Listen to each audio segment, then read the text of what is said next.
Now I'm very excited to welcome back an amazing handicapper and great friend of the show, and Josh Nunn from the Action Network. You can follow Josh on X at Step on a Duck One. Josh, here we are. Thanks for coming back to talk more pigskin. How's the week treating you? Really good, man. It's week 4 already. This season comes and goes and flies by quickly, and so we got to strap in for the remaining part of the schedule. But yeah, it's an interesting slate this week, and shoring up the card pretty well here on this Wednesday. How about you? I am just been studying and getting in and out of all these games, and I'm excited. I love talking football, and it's a great week because it's week 4, and now I'm curious to hear from you, as well as I'm sure our listeners, what's significant about this week. Well, I mean, one of the major questions is Lenora Sellers going to play or not for South Carolina? There was reports early in the week that he was going to be out with the concussion, and now there was some ESPN reporters that had said, well, he's been practicing and he might be a go. So that'll be real interesting to see what happens there. Tons of great games and some good conference games here. Texas Tech and Utah kick things off at 10 o'clock local time there. Nebraska, Michigan will be a good game. SMU, TCU battle for the skillet. I mean, there's just so much good football here this weekend. Some big matchups. There's some huge matchups coming up, my man. And, week 4 is great because mostly we're getting into conference play finally, right? It's a lot of these teams are finally digging in here, and there's some schedules that are completely out of whack. And I think you can find some advantages based upon the handicapping, just what happened with these schedules. There's a lot of overreaction going on. And, now your homework that you did before the season really comes into fruition because, if you're playing 2 FCS teams and another tomato can, then you can be in for some serious problems coming in. And when people think you're better than you're not. So there's a lot of games like that, Josh. Yeah, I mean, just the glaring example, in my opinion, would be Texas Tech this weekend. They played Arkansas Pine Bluff and Kent State early on, and then a really down Oregon State team. Now they go on the road to Rice Eccles, and they're going to be in for it here. So I'll be interested to see how that game plays out. I'm very interested in seeing that game, and I'm very interested in watching the line move. And that is one of the games you pick from a 6-pack perspective because we always do our 6-pack of games. But before that, let's talk a little buy low, sell high. I always like to do this, and it doesn't mean you're betting on a team. They could have a bye week. It could be something you're saving it for, but give me a little buy low or sell high on a team, and that might come across your radar. Yeah, we'll keep it to the conference futures, which are now being refreshed weekly, so you can still jump in on these to win the conference markets. I still think North Texas is undervalued. They're 9-1 to win the American. They have a rock-solid defense that's significantly improved, really an under-the-radar schedule that's favorable for the Mean Green. And then in Conference USA, we've seen Liberty put up so many stinkers this year. They are clearly not the cream of the crop. That league is wide open. I think FIU at 10-1 can be a team that you could look at to jump in and really be a major player in that league. So those are two that I think are significantly undervalued in the conference futures market. Well, there you go. That's great. And there's conference futures markets are always there. So you can capitalize on a lot of what's going on there. I'm going to go with a buy low on, I'm going to go Kansas. I know they didn't look great with that Missouri mess up, but I thought they were the better team. And I just thought it was kind of some hiccups at the end that need to be cleaned up, a lot of drop passes. And I'm maybe covering this game. We'll see. Wink, wink. So I'm buying low on Kansas a little bit this week and sell high. There's a lot of teams that are just, doing great ATS. And I think that it's important to say that because, you want to look at what you're going through here and you have to look at the competition they played. You kind of stole my thunder with Texas Tech because they are 3-0 against the spread, and it might be a time to start thinking the other way. But they were really loved before they even came in this season, right? And it makes me wonder if it's true. And we're going to find that out this week. Florida International is another one that's 3-0 against the spread, +7 ATS margin. And might sell a little bit high on them. And even the old Buckeyes at 2-0-1 sitting there at +7.2. I'm still not convinced that Sayan's that great yet. And I can't wait till the week after this weekend, and they're going to Washington. That's going to be a play for me, Massive. probably just a little bit of a wink, wink right there. So I'm excited for that. There's a Mississippi State's getting a little bit too high, but well, that's probably enough for now. For my buy low, sell high. That's I think that's where I'm going. Yeah, last one for me, selling high. I could see UNLV struggling this week. Major road trip at Miami of Ohio. Miami hasn't looked overly great this season, but you got a real telling line here with UNLV 3-0. It'd be super easy for everyone to just march in line and grab them laying less than a field goal here, but that's a tough road trip going to MAC country, unfamiliar territory, and something tells me Chuck Martin draws it up here for Miami of Ohio this weekend. That's very possible. I am scared of what UNLV is going to be facing this weekend on a real, finally a real, well, somewhat of a real team that they're going to face on the road.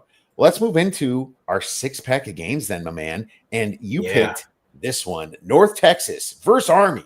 Army plus 2.5. And total is 50.5. Interesting spot here. Last time we saw Army, yin and yang, losing to Tarleton State, and then obviously beating Kansas State outright. That doesn't age that great. What do you think about this game? Yeah, that Kansas State Army game really told me a lot more about K-State and their lack of fight, lack of killer instinct. They were up 13-0 and had a chance to shut the door on Army, just couldn't do it, and then just played so pathetically in the second half. You look at North Texas, and the improvements that have been made by Skylar Cassidy, their new defensive coordinator, have been immediate, and they've been stunning up to this point. 2.7 yards per rush surrendered on defense, 230 yards per game given up. Three red zone touchdowns in 3 games is really, really solid. They're 13th in defensive EPA per play, 21st in standard down success, 29th in defensive success rate. Just absolutely rock solid defensively. And they're turning you over. Already 7 turnovers forced this season. They've already seen the option last year with Army. They were the only team outside of Notre Dame in the regular season that was really able to bottle up that explosive Army rushing attack. And now we look at Army this year, obviously missing Bryson Daly and Kanye Udo, only averaging 3.8 yards per rush, and they're 91st in offensive rush explosiveness this season. So they don't have as much zip in the run game as they had last season, and they're really struggling with their success rate as well. 93rd in offensive success rate. So they're going to be behind the sticks here against this defense. I think they're going to have to rely on the quarterback to throw them out of situations. Not a spot that I would want to be in if I'm Army. And I really like Drew Mestamaker with North Texas. 70% completions, 9 touchdowns, hasn't thrown an interception, and has just really taken good care of the football. I think North Texas throws it around on Army. I'm not buying it here with Army. I grabbed UNT +3 earlier in the week, and I'd go take a money line right now on them. They won't need any points. They're going to win this game on the field. North Texas is going to win this game on the field.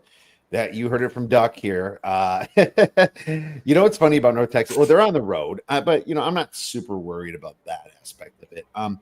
My question, if I had a question for them, they had a relatively easy schedule. Let's face it, Washington State is a Group of 5 team, right? Yeah, at least maybe worse.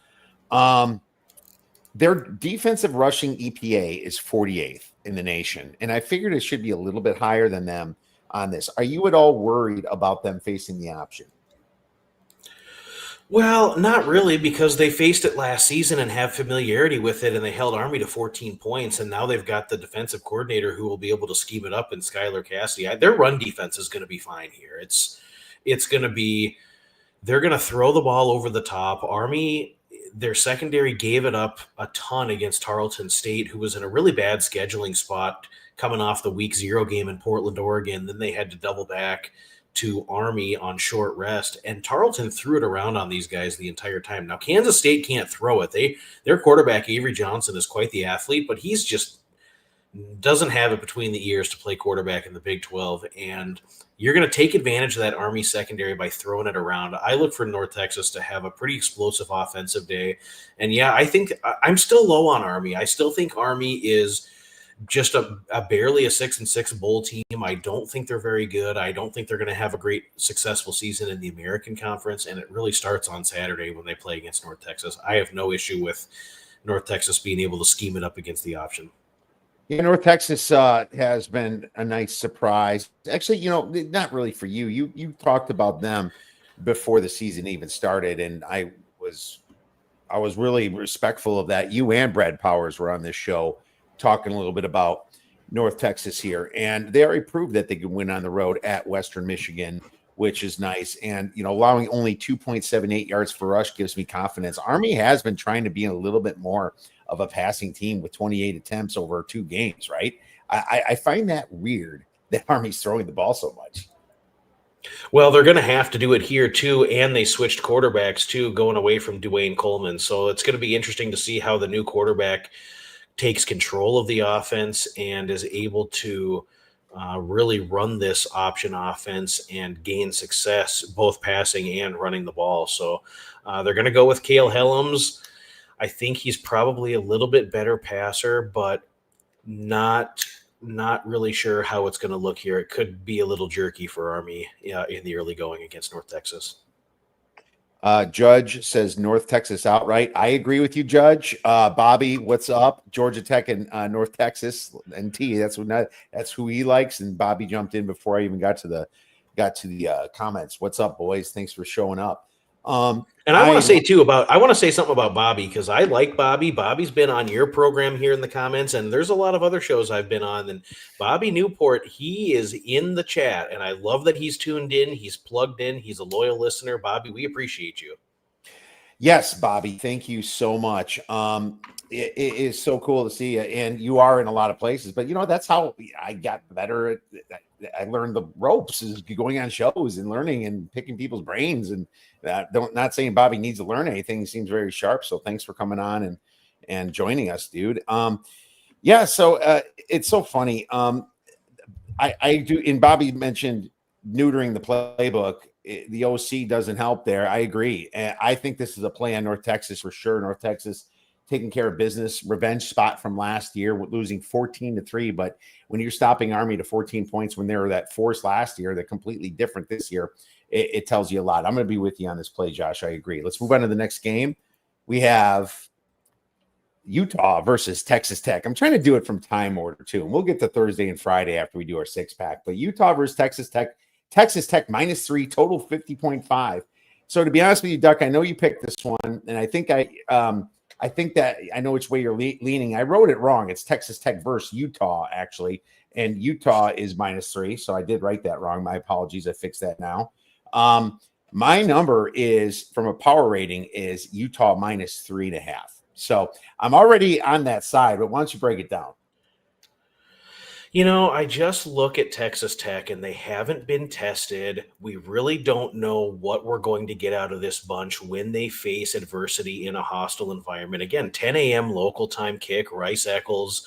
Whittingham in the offseason said that his offensive line was the best that he's ever had. A lot of people just took that as coach speak, but just look at the Hogs up front. Those guys are just ferocious. They can run the ball electrically, 6 yards per rush as a team. Utah's converting 72% on third down this season. 15 out of 16 red zone possessions have resulted in touchdowns. They're cashing in situationally when it really matters. The big question for Devon Dampier this offseason was, can he play at this level and can he cut down on the mistakes? Well, he was playing at New Mexico behind a bottom 10 FBS offensive line last season. If anyone else was back there quarterbacking, they would have taken 45 sacks. What do you see when you have a competent offensive line now with Utah and Devon Dampier quarterbacking? 73% completion percentage, 7 touchdowns, has not made a mistake, has not thrown an interception. Utah, to their credit, they've at least been challenged on the road this year. They went to UCLA and dominated. They went to Wyoming, which is no easy place. If you think going to Laradice is an easy place to play, just ask Texas Tech about that. Yeah. Texas Tech lost a road game at Wyoming recently. It's a tough place to go. So you look at the Texas Tech stats, they look gaudy, but they played Arkansas, Pine Bluff, Kent, and a terrible defensive Oregon State team. I just want to see how this team prepares, how conditioned they are, because the third and fourth quarter of this game for Texas Tech is going to look a lot different than their first three games. They're not going to be able to sit and watch from the sidelines as the third string goes in there and runs it up. It's going to be really a different environment, and I think it's a tough spot here for Texas Tech. A good team, but a tough spot here as they've been completely unchallenged. They have been completely unchallenged. This is a laughable schedule that they have had. But here's my only problem and pause. UCLA sucks. And they proved that. And that's I looked at Utah's trenches and I was like, they finally got trenches. This is the team. And both you and I were high in Utah and bet it. But now it's kind of like I'm seeing a line which wasn't 3 before the season. Now it's 3. My line's 3. My power rating's 5.5. But if I was setting a line on this, I would put Utah minus 3.5. It's so interesting to me that kind of both teams didn't really. And you're right, Laramie is. I will definitely say Utah has had the hardest schedule. So I'm with you just based on numbers, but I'm still a little bit worried, and I want to learn more about this this front because UCLA has just looked so bad. This will be a really good data point going forward, projecting the rest of the season. I'm really hoping we get a good showing, not just for my weekly wager, but I still have a futures ticket on Utah 18-1 before the season to win the Big 12. So really important game here for that.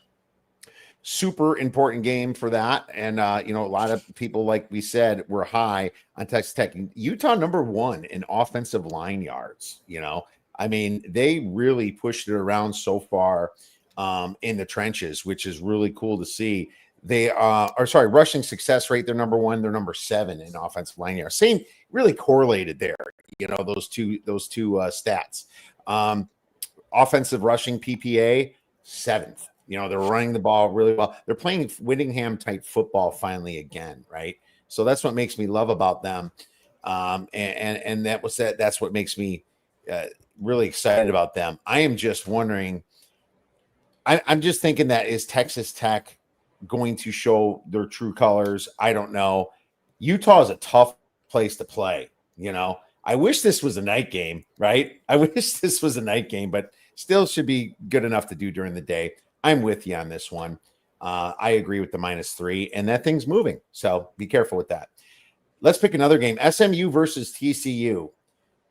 I wrote -6. Is this already?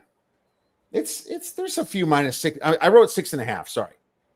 That's what I'm calling it. And if you can't get a 6.5, then I don't like it as much. I just want to say that right away. And I would wait it out because there's going to be money coming in on SMU. I just know it because of the rivalry. But I took 5.5 with TCU on Sunday, and I like it up to 7. This is going to be like an old rivalry coming back, right? I love this rivalry back in the old, I believe it was the American days. And the Mustangs have not looked good. They replaced some serious positions, running back, all 3 wide receivers, their whole defense minus a player or 2, Josh. This SMU team is looking bad for a reason. It's because they are not returning the guys that were so high and so good last year. The only guy you can kind of trust is Kevin Jennings, but I think it's Kevin Jennings versus the whole TCU team who's coming off of a nice bye, right? And look, I saw that a bit of that Baylor game. Baylor outgained them by 150 yards. This should have been a much bigger loss for SMU.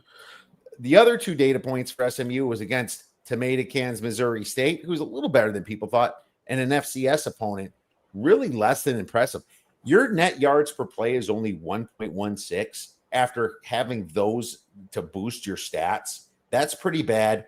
TCU went to North Carolina, not scared, put it on them. Right away, go down 7-0. Boom, put it on them, and then they put it on the next team, have the bye. 2.37 net yards per play. They ranked 7th offensive success rate. This total makes me say I can lay points. When you see a total this high, there can be margin done. I laid this 5.5. I like it at 6.5. I say find it at 6.5 and jump aboard. Yeah, and I will say too to all the listeners, we don't compare notes before the show. We're not just trying to get some group think where we agree on everything. This is absolutely a TCU play here for several reasons. I already have this play in pocket. We are forgetting the embarrassment that SMU put on this team last year, 66-42. But you know who hasn't forgotten about that was TCU, and they're out to exact revenge here. Right. We're not hearing a lot out of SMU camp on Kevin Jennings, but he got hurt in the Baylor game. And then if people didn't watch the entirety of the Missouri State game, that they ran a bootleg for him with about a minute and a half left in that game, and he got hurt and had to be carried off the field. He is hurt. They're not saying anything about it, but he will not be fully mobilized in this. I think TCU comes after Jennings. They rank third nationally in defensive havoc. They excel at getting to the quarterback and creating negative plays and creating adversity for opposing quarterbacks. He's not going to be able to get out of trouble here. You look at TCU. Hoover has been incredible at quarterback for TCU. And the guy to watch, they have a major dude receiver in Jordan Dwyer, who came in from Idaho. I would anticipate a ton of success for TCU throwing the ball. TCU has been excellent defensively in early downs, and the Horned Frogs are just allowing 3 yards per rush along with a long all season of 17. So you're not going to see Jennings run the ball. He didn't do it against Missouri State. He's not going to do it here. The kicker for me, SMU, a very heavily penalized team. 26 accepted penalties against them for 270 penalty yards. You're not going to win a game of this magnitude while being heavily penalized and continuing to be behind the chains. And if you give TCU freebies, as we saw in the North Carolina game, they're going to take full advantage here. TCU's a better football team. They're stronger. They're going to remember the embarrassment of last year. This is absolutely a play on the Frogs here at home. 100%, man. Glad you're with me. And no, we do not compare notes. And we happen to pick the same game. So, and so I added another one to keep it the 6-pack. But this is probably the Big Ten game. Well, actually, there's 2 Big Ten games, right? It's Illinois at Indiana. Maybe we'll touch on that later. But Michigan versus Nebraska. Nebraska is plus 2.5 at home dog. Total 46.5. Woo! We both are on this one. So, Josh, since I went first on SMU, you go first here. Well, I can just see a couple of different things. I think that Michigan's road trip to Oklahoma will help them in this situation, but Nebraska's not a team I would really want to line up against at the current time. If you've seen any of the pressers, if you've seen the way that they've played in their last 2 against Akron and Houston Baptist, Nebraska is no holds barred. They're a really motivated bunch. They are trying to maximize every snap. And it's a real good barometer for both teams. I think that with Nebraska over the last 10 seasons, we have seen so many times inept play in the red zone and careless turnovers have handcuffed this team for years. And it appears that Matt Rule finally has those things figured out. They're not turning the ball over. They're executing in the red zone. And a couple things. I don't think we're going to see a lot of pace in this game. I think both teams are going to really be methodical offensively. I like Underwood, and I think that he'll improve as the season goes along, but I still don't know yet that he's had enough time in the seat to really play that much better than he did against Oklahoma. He was just 9 of 24, 142 yards, didn't throw a touchdown, and no team has thrown for more than 70 yards in a game all season against Nebraska. Nebraska's allowing just 8 of 38 on third down, and I just can kind of see Nebraska locking in defensively here and playing the field position game. Might be a little of that eastern Nebraska wind that kicks through at game time, which could help. But my official play on this game, which I actually have made, is I took Michigan's team total under 24.5. I think we see a low-scoring bout. Michigan may win, Nebraska may win, but 24.5, I do not believe that they will exceed that. I've got this as like a 21-17 type game. All right. Well, there you go. Like a low scoring game. And that's very possible with these defenses looking so good so far. But it's not just the defenses. I think that Nebraska's offense is finally kind of come around. And to be honest with you, I am taking the 2.5 with Nebraska, my friend. And I know Bobby was on Michigan, but he also might do a little Nebraska money line correlated parlays, or not correlated parlays, but round robin. He put RR there, round robin. All right, so he might do some round, and I get that. Here's the thing: Michigan had a great opportunity to make some noise in Oklahoma, but what I saw was Bryce Underwood being Bryce Underwood, a freshman, right? And it was a loud SEC environment, loud crowd. But what the heck do you think Nebraska is? That is going to be a very loud environment. I believe it's a late afternoon game, which means it's going to get dark towards the end, especially in the second half. And those Huskers, they know how to drink their beer, and they're going to be very loud. And it's going to be just a very turbulent environment for the young freshmen there. Dylan Raiola has grown up, in my opinion. He's played very well so far. He's not putting the team in bad positions. He was tested some against Cincinnati. Cincinnati was able to backdoor that cover, but if you watch that game, there is no doubt that Nebraska was not in control the whole time. And Cincinnati's turned out to be a decent team anyway, so far.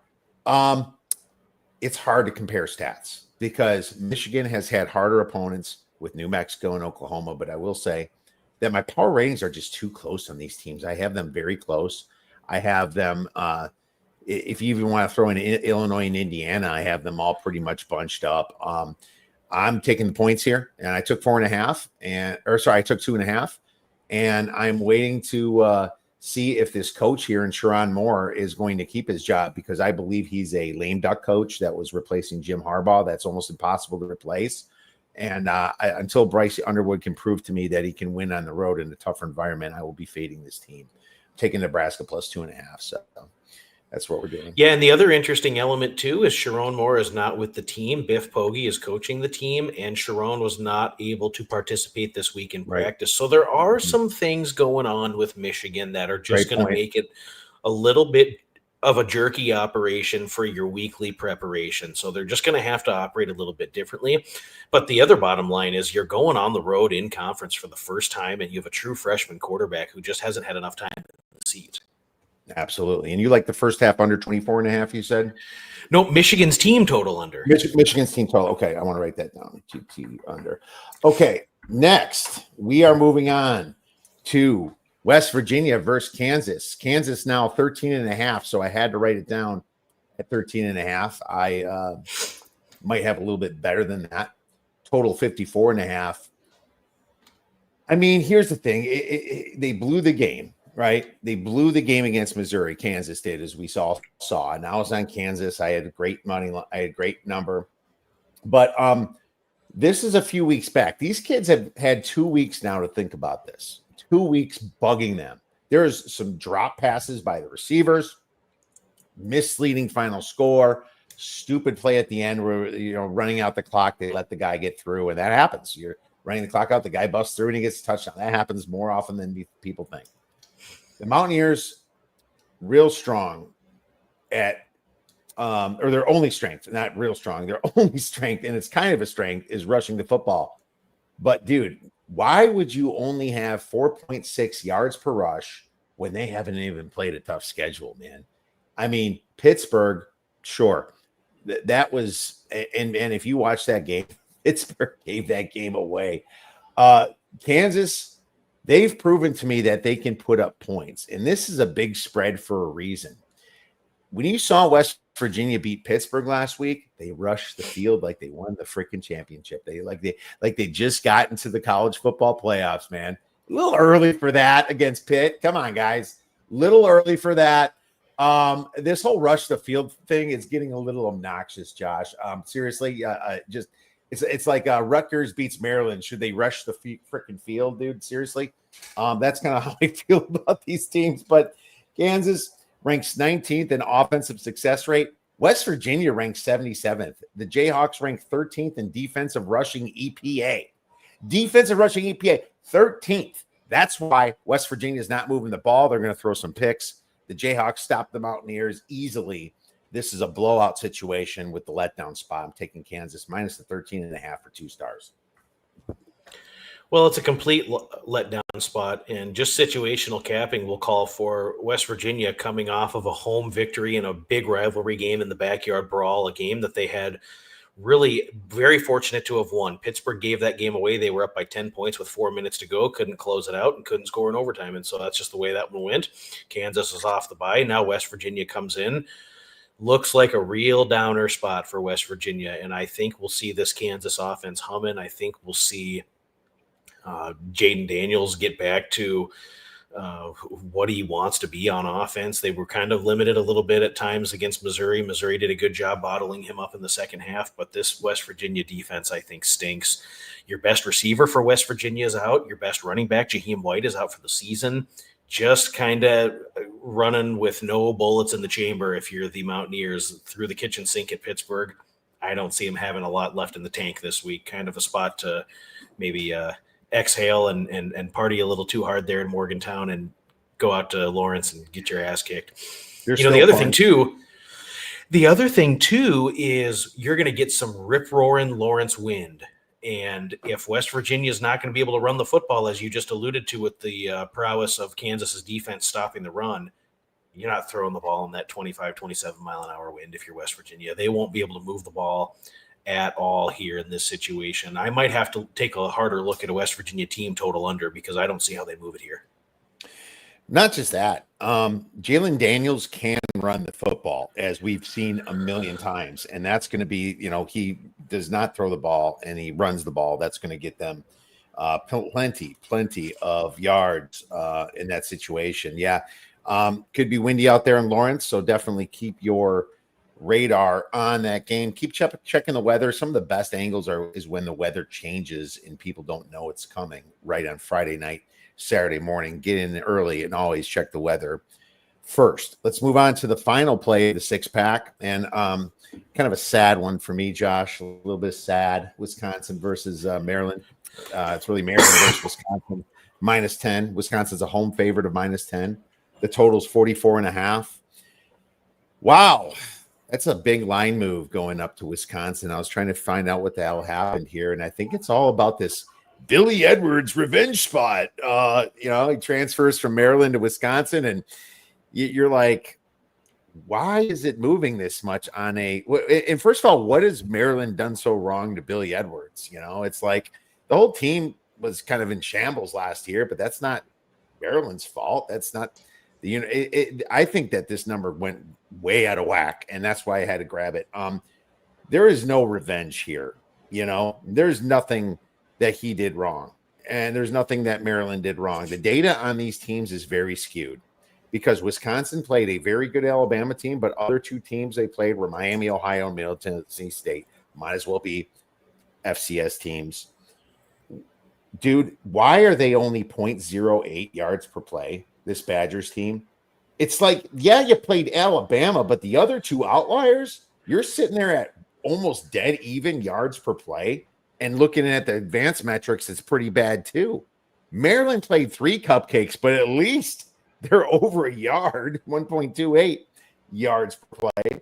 This line moved just based upon the fact that people assume Billy Edwards is healthy, but we don't know that. He couldn't even play against Alabama. I don't know that. And if it's O'Brien in there again, oh my God, that guy he can't play quarterback. There is just enough data points for me from last year, when they lost 5 games in a row at the end, to right now to know this Badgers team should not be laying 10 points against Maryland. This should be a 6-point game tops, just because of the hope that the Badgers can run the football. But the Badgers are a little bit banged up on defense too, with Renfro hurting. This tempo that the Badgers play, 123rd in the league. That's slow. 33 seconds in between plays. That's not a lot of time to get margin. I'm sorry. I have to go against my team, man. I took the 10.5. It's down to 10. Maryland also has a solid run defense this far. I'm taking points.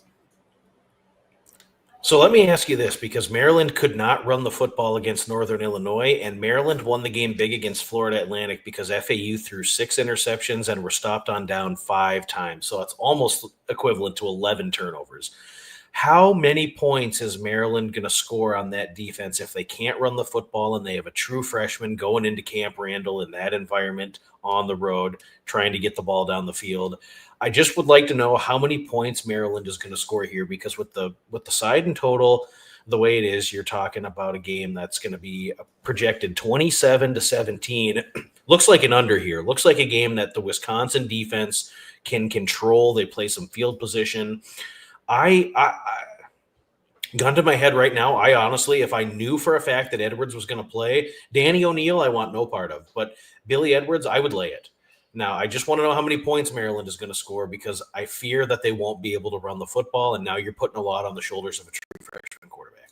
Well, that true freshman looks decent so far. And yeah, the Northern Illinois game was a little bit weird. I will say that, they did outgain them.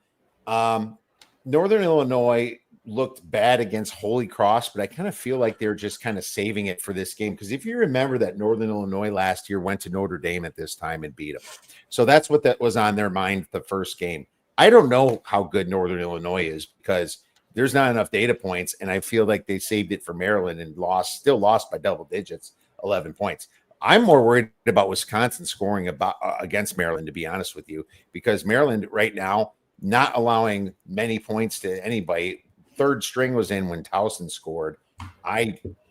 This is a dead under probably. I think you're right. This is a dead under game. And right now, if you're still seeing it at 44.5, it's probably a good call too. So when I like the under, when I like the dog, it usually means I like the under anyway. So it's starting to get juicy, minus 118 under 44.5 on DraftKings, but great point on that. And yeah, I think that there's a good chance that this goes way under.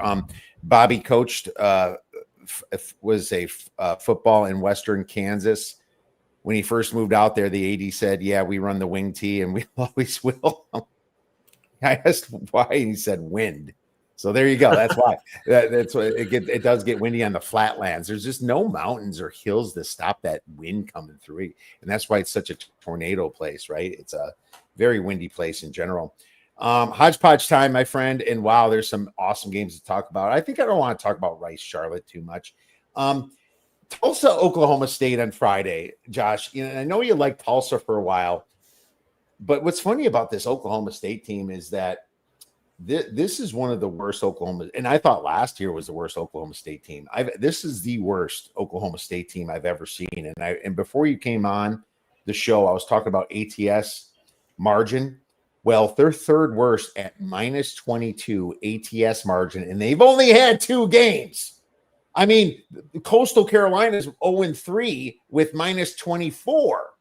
I mean, if you add like a fictitious third game here, they should be like minus 32 points. ATS margin, by far the worst, according to market expectations. I mean, do you hold your nose and take Tulsa here? Oh, my God.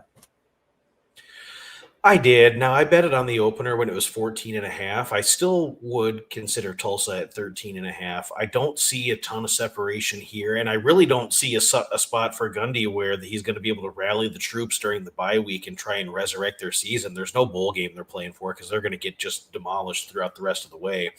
And I think this is a spot where this game will mean a lot more to Tulsa than it will to Oklahoma State. I don't think Tulsa's an overly good football team, but we've seen them play better than the final score of their last 2 games. Against New Mexico State in week 2, they had 4 straight drives in the first half that crossed midfield, and it was 0 points.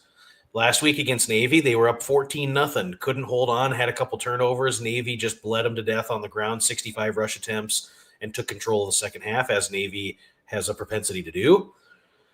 But, man, this is one that head coach Trey Land, you talk about a program-defining win or a way to really put the mark on your program early for him to go into Stillwater and give this group a tough game. I think Tulsa can do it. I think they have some pieces offensively that they like. Defensively, they'll at least provide some resistance against the run. Oklahoma State's quarterback dude that they like, Haas Hejny, is out, and so now you're rolling out a backup quarterback who I think was projected to be the third stringer at the start of the season. So I don't know that Oklahoma State's going to have a lot of punch here, and it's going to be hard for this group to win this game by a margin. So Friday night, nothing else to do. I would absolutely lock in here and take Tulsa.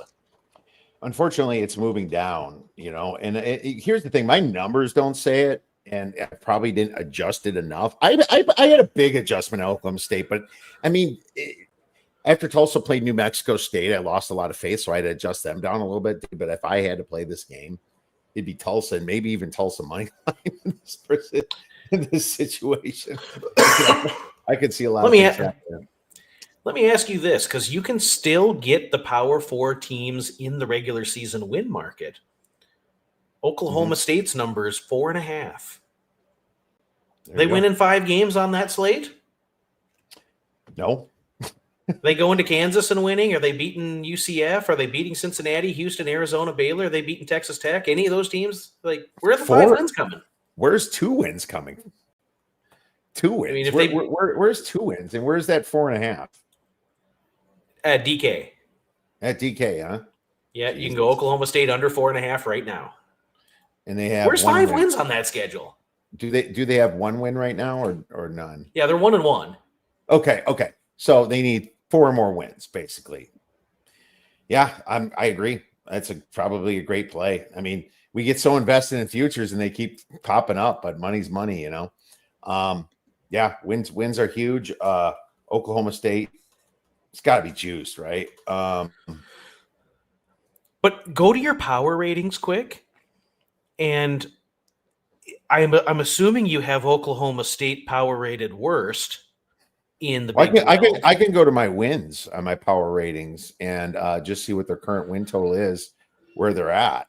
So let's do that.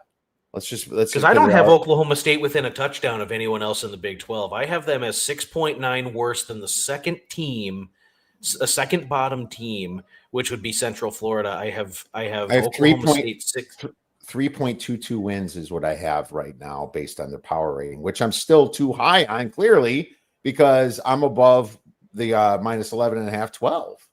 So that's just bad. I mean, that's a better play. This under right now. I'm locking it in. Why not? On the show. Yeah, let's take it. It's crazy too high. I'm going to lock this in. This is officially on the regular season win card for the Duck. Yeah, it's 150, but so what? I mean, I am way off for a unit. Yeah, I'm going to lock it in for a little bit here. All right, let's move on. I mean, Syracuse is 17.5 point dogs at Clemson, but I don't want any side in this after what happened to Clemson. I have no idea where their minds are. I just wanted to bring it up. We don't really need to discuss this game, but let's get to Iowa Rutgers. Iowa is now getting up to 3. They're like a minus 102, and Rutgers on the back end at minus 118. Does this keep going? I mean, I kind of like Rutgers here. I don't think Iowa can move the ball that well, and it's not like Rutgers hasn't let us down this year some, but this is Iowa. Man, it just takes one turnover for them to lose a game, right? There's so margin of error is so small in this Iowa team that they could lose. And Rutgers not a great team, but hey, after that ugly, what did we find out about Ohio? They're better than people thought, right? I mean, they beat West Virginia outright, as we called it, and so that's not the worst 3-point win. I kind of like Rutgers. So my concern would be this spot now becomes exceedingly critical for Iowa, because if you look at what they have coming down the pipe, this is a game they have to win just to try to get to a bowl game. You look at still having Penn State, Oregon, USC, Nebraska, Indiana on the schedule. They win in any of those games? I don't think so. And so this one, if you want to go to a bowl game, you have to go to Piscataway and beat this team. My concern for Rutgers is they can't stop the run. They don't get pressure on the quarterback. This is such an atypical Greg Schiano coach defense that has been shredded. Well, they were shredded by Ohio, and then Miami of Ohio moved the ball on them. And so I'm concerned here about if Iowa can run the football and lean on their defense. I don't think Rutgers can run the football here. So now you're going to have to put a lot on the shoulders of Callie McManus to throw the ball and throw themselves out of tough situations. They do have 2 good receivers on the outside, DT Sheffield, and then I think it's Kerr is the other guy's name. And so they do have, KJ Duff and DT Sheffield. Those are the 2 guys. So there is a chance that they can, but I fear in the late stages they're going to be putting a lot on Callie McManus' shoulders because they will not be able to run the football on Iowa. I think Iowa can run it on Rutgers. So interesting game, interesting data point. I think Iowa is a really desperate team right now. So if you're into that sort of thing, like a team that's backs against the wall has to have it, because if they want to go bowling, this is one they have to notch. Yeah, they sure do. um, But I that doesn't mean I've made a play on it. It doesn't mean I love Iowa. I'm not giving this out as the blue horseshoe play or any of that stuff. This is just kind of I think there's a chance Iowa could have some success. there's a chance, but this offense is just so bad. Like I said, the margin of error is bad, and they're on the road here. And Rutgers, they're better than people think with Shiano there. Believe it or not, they were really high in returning production. And you're right. Which quarterback, according to Bobby, do you trust more? Neither. But if I did trust more, it'd be the guy that's playing in the Division One FBS, Clay Manis. That's the one I would trust more. So, yeah, it's a great question. But here's the thing. I'm gonna let this marinate. I don't need to rush into this. I'll wait all the way till the freaking game time. I have no reason. If it goes back 2.5, whatever. I don't need to play it. We got enough plays. You don't have to play everything. These are just leans and just discussion points. Arkansas. If this were to blow through 3 and go to 3.5 or 4, would it concern you that maybe Rutgers may not have it, or would you jump in at 3.5? If it went to 3.5, I would just think it's still a paranoid market move. I trust what I've seen in the Big Ten. I trust myself more than anything, and so, but here's the thing. If this was like Marshall against Charlotte, I'm not quite as bought into those teams because I focus so much on the Big Ten and the MAC and teams that I've been close to. And obviously down here a little bit in the Mountain West more than before, now that I've been in Arizona in the last 10, 12 years. But when I know something, I don't care what the market did. I'll take the numbers that they gave me. And that's why I took Georgia Tech at 7.5. I thought it was a freaking birthday gift last week. I was like, you seriously? And I was right. That way. And then some people say, "Oh, the market's moved too much. That means fade." Well, how'd that turn out for Tennessee or Georgia? It didn't turn out well. And so we can't always go by the market. We got to go by what we did a lot too. Trust yourself if you put the work in. Yeah, I think that's an important point. And it doesn't mean you're going to win, but we've lost good bets plenty, and we just know that it should have won. Now let's move to Auburn, Oklahoma, who. I mean, this is another revenge. Jackson Arnold going back to Oklahoma. I mean, what are you going to revenge? The fact that 4 wide receivers got hurt last year? Maybe your coach was kind of a spaz. You can make all these storylines for Oklahoma in this, but the truth is that he's just going back to his old school that probably paid him some money. Maybe they should get revenge from him. It's these angles and these media things can become a little bit out of hand. What I do know is that I do have this as a closer game. I don't have it 6.5. I have it 4.5, if that. I really think that these are pretty equal teams. But Oklahoma, their home field advantage here, especially on a late afternoon game, could be pretty steep. But I'm waiting on this again. Why would I grab a 6.5 when I can grab a 7 later, right? Yeah, if you want to get the best of the number, that would be the thing to do. I think this is going to be an interesting test for Auburn, really their first real test. Oklahoma defensively has really turned the corner, 3.5 yards per play and just 171 yards given up per game. Only 17% allowed on third down, 7 for 41, and only 1 red zone touchdown in 3 games. They're third nationally in defensive success rate, 7th in finishing drives. This defense has really done well this season. And so I think that they can really make it tough on Auburn offensively. Auburn has really lacked the downfield passing explosiveness this year. So I don't think we'll see a lot of chunk plays from them. I think their chances, if they can have Jackson Arnold scramble around, break down the defense, and pick up first downs with his legs, because just to line up and run the football, I don't think they'll be able to do here. So kind of think this is a tougher matchup. I think in a couple of weeks we'll look back. There's a chance we might think the 6.5 was a bargain. But I'll be honest with you, too, I'm also lower on Auburn. I've got them as barely a bowl team. If you look at what they have coming down their schedule, they play OU this week, and then A&M, Georgia, Missouri, Vandy. How many times is Hugh Freeze going to get Pavia? I mean, he's already had it happen 3 times.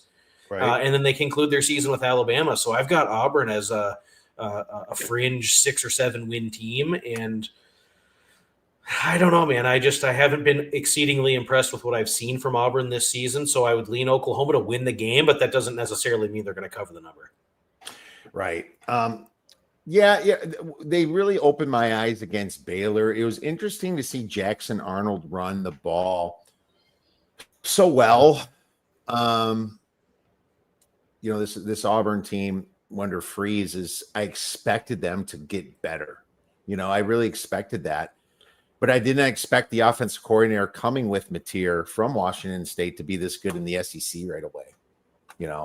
I also think Mateer's kind of got that magic to him. And I hated on him a bit, and I was probably a little bit wrong. But he does have that magic to him that gets things done. I feel like both trenches are pretty good, against maybe this is kind of an under. 47.5 is kind of high. I feel like this could go under. Maybe that's the better look, right? I didn't bet it, but just kind of thinking out of the box. Probably a slow burning grinder, yeah. Tulane Ole Miss. Look at this game. This is a spot for Ole Miss that I don't think terrible scheduling spot for Ole Miss. What are you doing? Tulane's a solid ass program. Summerall over there. And then you're scheduling them between Arkansas and who the hell they play next week? Someone really good. LSU. Between Arkansas and LSU, you got Tulane just sitting there. This is a play on Tulane or nobody. I think money's coming in on Ole Miss, and I don't know why. Who is Ole Miss impressed this year? Sure, they're covering a spread against Kentucky. Okay, Kentucky. Last week they all got outgained by Arkansas. They got outgained last week. I mean, I wouldn't lay it against Tulane. Yeah, Tulane has been very fortuitous with turnovers, short fields, stopping opponents on fourth down. Duke really gave them some easy opportunities, and we saw Northwestern do that in the opener. They don't really run the ball effectively outside of Retzlaff, who's scrambling around making plays with his legs. I don't know. I have got to give Tulane some credit. They've been better than expected, but I think at some point some of this fortuitous play really turns the other way. They haven't really turned it over, and they've forced a ton of turnovers. And I just don't know, is Tulane going to be able to go in there and stop the run? Are they going to be able to move the chains? This isn't really a look ahead, in my opinion, because this is a major old-time rivalry that dates back to 1893. Tulane at one point was in the SEC, and Ole Miss does take this game against Tulane pretty seriously. So we'll see. Nothing would really surprise me. Tulane could go out there and give a spirited effort and lose the game by 6, or they could lose by 3 touchdowns, and nothing would really surprise me. Okay, let's move on to, dude. I am waiting on a 14.5 with Coastal, or a 14 on South Alabama to lay it. But the truth is, my number's way past this. I think Coastal Carolina is generationally bad. Okay. I think they are freaking terrible. And I still think the market has not caught up. I want a 14, of course, because I'm greedy. But I think the reason that it's 14.5 is very telling to me. And it's still below 17. I just think that South Alabama might just clean house against Coastal. You look at Tim Beck's tenure at Coastal Carolina. In his first season, he was able to live off of Jamie Chadwell's former team, and they did pretty well. Last year, they started to slide, and they really weren't getting the breaks. They didn't have the offensive punch. And then this year, they scored 7 points against Virginia with a garbage time touchdown. They scored 13 points against Charleston Southern. What the hell are you doing messing around with Charleston Southern and you can't put it in the end? Shut out at home by ECU. Very, very bad. Can't run the ball at all. Coastal Carolina has already pulled the plug on MJ Morris, and they went to Tad Hudson. It's not working out. This team can't do anything offensively. Only 13 out of 42 on third down, have had very little success in the red zone. In fact, 7 red zone opportunities this season for Coastal Carolina. They have 2 touchdowns. Just not working out real well for them. They can't run the ball successfully. They just not a lot to draw on. I'll be honest with you, in this game, I've got 2 plays already in pocket. First thing I did was I bet the under at 52.5. And I bet Coastal Carolina's team total under 17.5. I don't think Coastal Carolina scores. I don't think they can accumulate 10 or 12 first downs. I don't think they can throw the ball. And South Alabama is going to hammer this team. You're absolutely 1,000% right. In my opinion, this is a play. The line is telling at 14.5. It's begging for Coastal Carolina money, and it's not going to come in. It's not going to get it. It's not going to get it. I think this is a contest play for me. Just to let you know, I haven't bet it yet, but this will be a contest play for me. Laying it could be a margin call play. Could be one of those where you take South Alabama alt lines minus 20, minus 24. So let's do this. I want to cover more games, but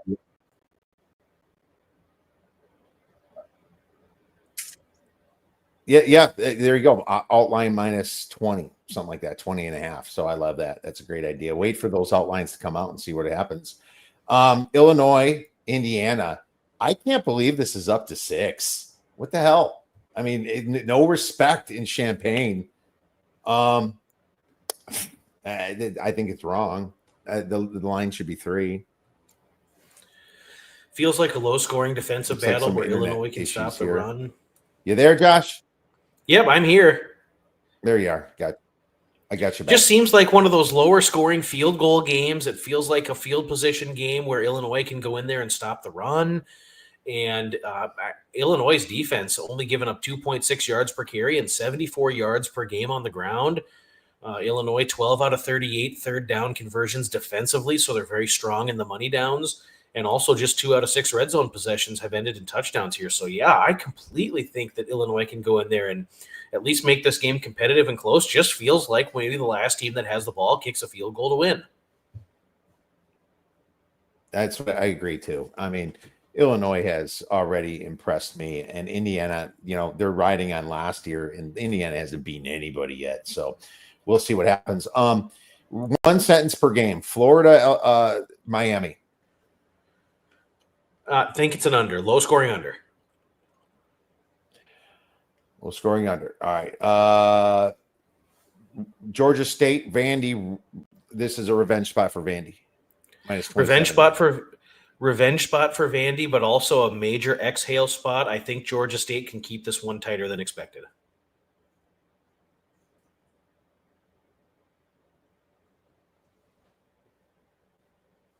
All right. This worries me because the kids at Georgia State could kind of feel like they could actually play this game because they played it last year. Same guys kind of, right? Not so much Georgia State. Vandy returned more than them, but it's a weird thing. I don't like Vandy laying big points. I like them in the underdog role. Okay. So that's I think it's important to think about that. Let's see here. Washington Apple Cup, is that worth talking about? 1 sentence, 20-point spread roughly. Cougars are in major trouble the rest of the way this season. Devoid of talent, not a good football team. I think the Huskies beat them big. Cal, San Diego State. Cal in kind of a letdowny spot. Kind of a San Diego State good coach, I think, but they really looked like crap when they went to Washington State recently, and that's where they lost that game, right? What happened there? Just that game snowballed on San Diego State quickly. I think they look a lot better after the bye week, and I think that they can give California a tricky, close game at home. Bobby took UW minus 10.5 a few weeks back. Well, there you go, Bobby. That's what I'm talking about. Use your numbers, my friend. Good job. Michigan State, USC, 17.5. I'm looking Michigan State personally. I think that their quarterback can keep them in this game. USC's defense hasn't showed that well for me. I thought they let Georgia Southern score enough to make me kind of like, what's going on here? At Michigan State, Maeva is okay. I don't think he's great. And this could be just one of those Michigan State punches you a little bit in the mouth, just kind of the way they did against Boston College. It's not like they didn't deserve to, they kind of deserve to lose that game, but this is 17.5 points here. Really makes me think that this is a high-scoring affair. One, I think Michigan State could possibly keep it a little closer than the 17.5.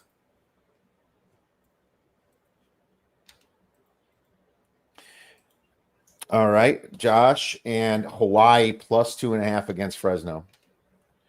No, I'm fading Hawaii the rest of the way out. I think Alahado's going to play, but I don't think he's fully recovered from the high ankle sprain. Hawaii's offense is so jerky. They're not efficient passing the football. They can't run the football. Their defense is very good, so I think it'll be lower scoring, but I think Fresno goes out there and wins. All right, fair enough. Let's move on to our beer bet banger for the week. And I'm going to give you one that is kind of stuck out a little bit to me. It's Florida State to make the playoffs at plus 270. I mean, I look back at my Georgia Tech bets. I actually bet them to win the ACC at 14-1, which is fine. And maybe they're playing Florida State because they're going to play Florida State or Miami. Georgia Tech avoids Florida State, Miami, and SMU. But now I guess Cal might have got a little trickier. We'll see. But Florida State to make the playoffs at plus 270, and they host Miami. They're the ones that host Miami, So I think that gives them a little bit of up. And sure, if they can go, they might go lose to Clemson. But Florida State, pretend it's between Bama and Florida State. Pretend they have both 3 losses. You can't, in good conscience, take Bama over Florida State when they lost to Florida State. That would be absolutely ridiculous. Armageddon would go through. They would have to just find a way to get Florida State in and sacrifice somebody else. They would maybe massacre I don't know. Is Group of 5 have to get a team in? What if they all suck? I don't know the rule on that, Josh, but I just feel like somebody's getting sacrificed and Florida State's going to make it. Yeah, Group of 5 will get a representation in no matter what. There's going to be somebody in there. Hello? Yeah, not sure what's going on with the internet. Okay, Apologize. I thought so too. I mean, but I still think plus 70 with Florida State's my beer bet banger. I think that's going to roll in. Either my internet or your internet's going bad. So I'm going to do a quick test here while you give us one. So beer bet banger. Let's take a peek here. I mean, it could be any plus money. Like if you like an underdog, any sprinkle would be fine on that too. All right, I got one for you. East Carolina will beat BYU this week on the field. No points needed. All right, dude. That was gonna be mine for Friday's show. I'll use it. I like it, man. I'm telling you right now. So you look at ECU real quick. You look at ECU. I really wanted to love this team before the season. I wanted to think of them as a real surprise in the American. I just couldn't get there due to the flippant nature of them holding on to the football, or turning it over, I should say, and some of the stuff they lost on defense. But we've seen Caton Hauser perform really well, completing 72%, 5-to-1 touchdown to interception ratio. They're spreading the ball around really nicely. They're converting excellently on third down. Defense has really stepped up against the run. They've been lights out on the money downs. East Carolina, pleasant surprise. They're going to beat BYU this weekend. Take that plus 205, 207 on the money line. I love it, and I will be on that as well. Josh, you've been awesome as usual. Please tell our listeners and viewers where they can get your great information in place. Yeah, so I'm at the Action Network. I host the G5 Deep Dive with Michael Calabrese. I'm a writer, so I do 10 to 12 articles a week there. I appear on the BetUS live show, Twitter. Kiev and I do spaces routinely on Fridays. I've been on this program a lot. I'm a lot of places, so not hard to find. All right, make sure you check out Duck. Mr. Step on a Duck One, Josh. He is everywhere. Josh will be talking in 2 days for this contest. That's exactly right. See you later, Kiev. Thanks.